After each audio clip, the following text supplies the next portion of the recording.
Чому я завжди довіряю людям, які не варті моєї довіри? І нехтую тими, хто приносить світло в моє життя?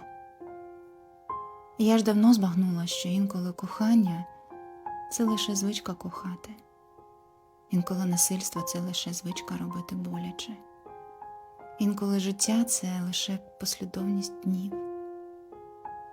І сенси у тому, щоб за кожне бажання боротися.